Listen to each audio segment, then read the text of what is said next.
So, hi guys, welcome back to another video. And today we've got the Toyota Innova Hycross ZX Hybrid. This is an automatic E-Cvt gearbox in a shade called Blackish Ageha glass flake, but it actually looks like a teen shade. And I really don't know why Innova's kept it so complicated. But this car is completely different from the older Innova Krista because it's got a monocoque chassis to start with, and it's got a hybrid and other things, but it's obviously does not has a diesel engine, which is something that Innova lovers might miss out on. But let's see, I'm going to show you the car from the rear end for now. Let's go. So guys, I'm going to show you the Innova from the rear end now. It's again got a completely different look from the Innova Krista, but this also looks crisp and looks premium. I'm going to show you the trunk. It's got an automated tailgate, and its fast speed is quite good, and it's got quite a lot of space. There is an extra headrest for the third person, and there is a JBL 7 speaker sound system with a subwoofer installed right over here. It's more spacious than the earlier Innova because it is a bit longer, but you can't feel the size because it's significant. It's not as longer as you thought it would. And it's got two buttons over here. One is to close and one is to lock the tailgate. So I'm going to press the close button, and it has a beep to it when it closes to alert you that it's getting close.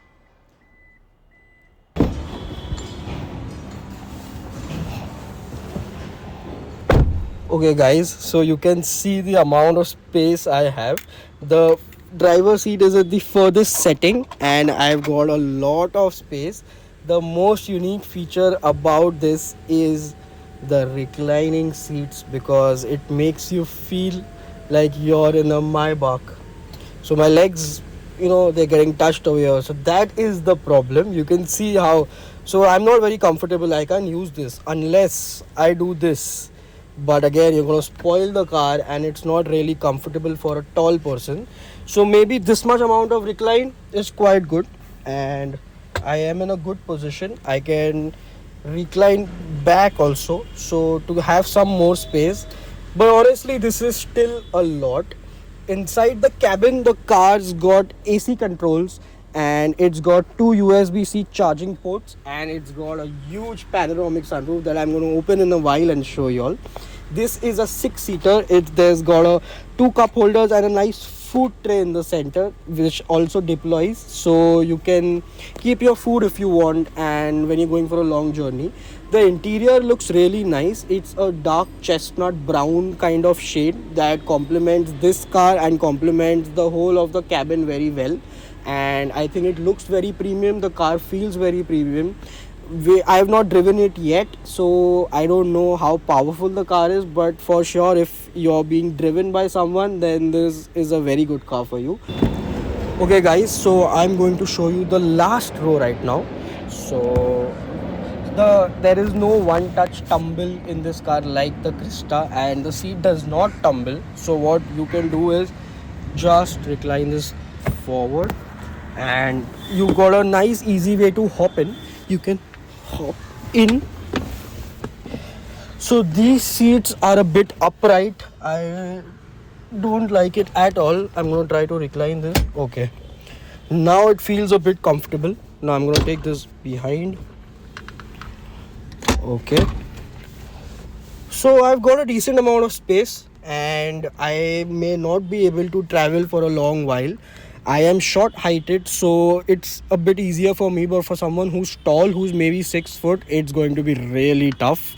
So this is best used for kids. Other than that, it's really uncomfortable, but the other 4 seats in the cabin are super comfort and I like them. So let's see, now we're going to get driving. Okay guys, so let's get driving. We are into D.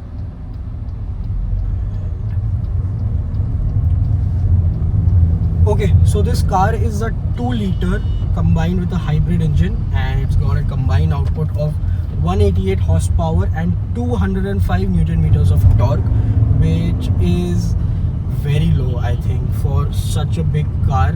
And you do feel it. It does not feel like the Krista diesel when driving. It does not have that power it's a front wheel drive, but because of the hybrid motor, the pickup of the car does not get compromised, and you would feel like there is still enough torque for you to get going. We're going to take the car on the highway very soon, where we're going to test the limit of this car. But till then, I'm going to explain the features. So this car's got ventilated seats. It's got a 7 speaker sound system by JBL. It's got an 11-inch infotainment system, which of whose the pixels are a bit deteriorated, I think, because it's magnified, but it still does the job. It's got wireless CarPlay but wired Android Auto, and it's got a panoramic sunroof, and it's got the super nice captain seats. And I like the car. Honestly, it does feel like a Toyota still. In the end, it does feel good to drive, and it looks rich. People who are moving around look into your car too, because it's got a premium feel to it. But it is at the cost of 36.7 lakhs on road Mumbai, which is steep. It is expensive, and Innovas are not supposed to be so expensive, but because of the hybrid powertrain, the prices go up significantly. You can opt to buy the VX, which is just the petrol variant, which comes at a decent price of 23.5 lakhs. But again, there is a great amount of power loss in that car over this one. So if you are okay with that, then that is a good option, or else you have to go for this car. Okay guys, so this car's got memory seats, and that's a very useful feature.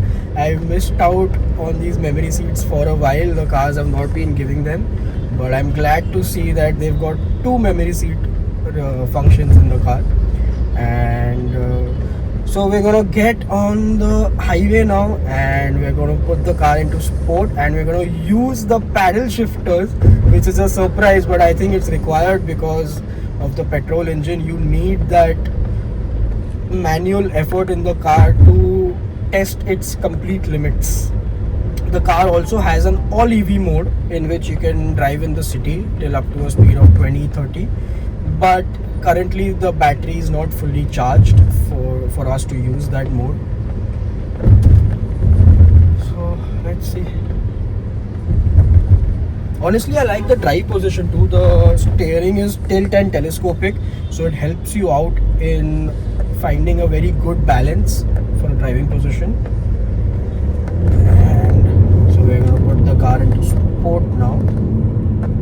Drive mode, and so the display changes into red, which indicates sport mode.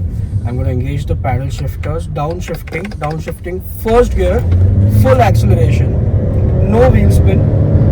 Steering feels free, and we are at 100 already. So now the major problem with this is, because there are no RPMs, because it is a hybrid motor, we do not know what gear we are in or what gear we are shifting to, and that is a disappointment. But again, full acceleration, very lethargic. It takes a lot of time. Traffic today, so we're going to drive a bit carefully. Okay, good ability in cornering because it's not a ladder frame, so lesser body roll, and too much cabin noise, inside the cabin. We've reached 130, but it does take a lot of time to reach 130, and there's a very high amount of cabin noise because I am revving the balls out of this car, and I'm going to do that again. Good brakes, and the car is running on 18-inch tires, and it's got good brakes. The alloy wheels also look good. It's a pair of 4-disc brakes.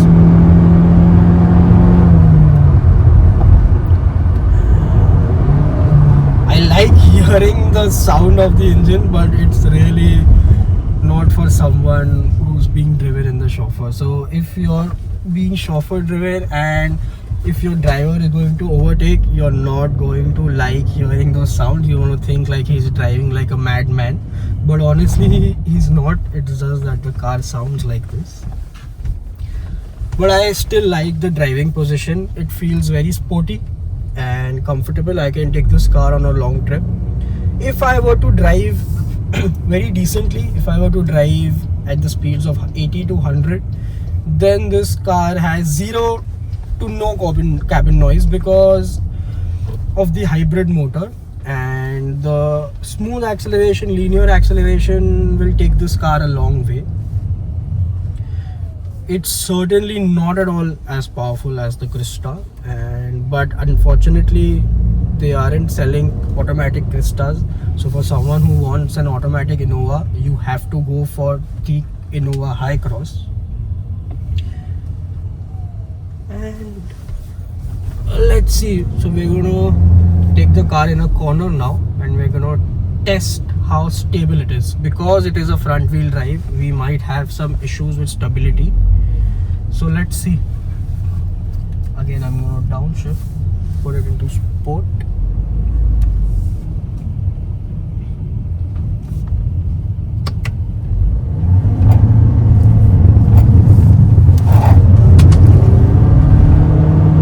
Pretty stable like that. Okay guys, so we're gonna take one more corner, but this time on a higher speed to see how the car performs on corners. Downshift, take into second gear, full RPM, and the steering wheel is very free, but it's assisting me. And okay, not very confident. We were at the speed of 70, but it felt like I was on 100, which is not a good thing. I'm supposed to feel like I'm on a lower speed. And it's got an electronic steering wheel, but I feel hydraulic steering wheels give me better feel of the tires on the road than an electronic steering wheel. So a lot of things are missing, but it's certainly still a fun car, and it is still a Toyota. It's like a Toyota wrapped in premium clothes.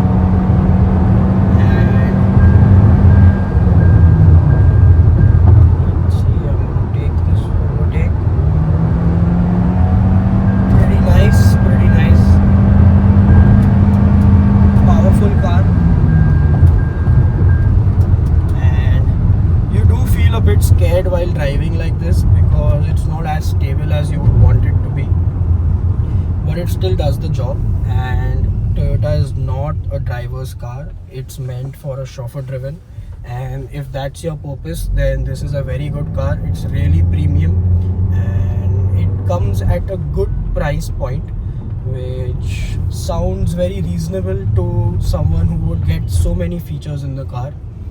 So I guess guys, that's it for today, and I hope I've covered everything. I hope you liked the video. If I missed out anything, please let me know, and please like, comment, share and subscribe, and I'll see you soon in the next video. Bye-bye.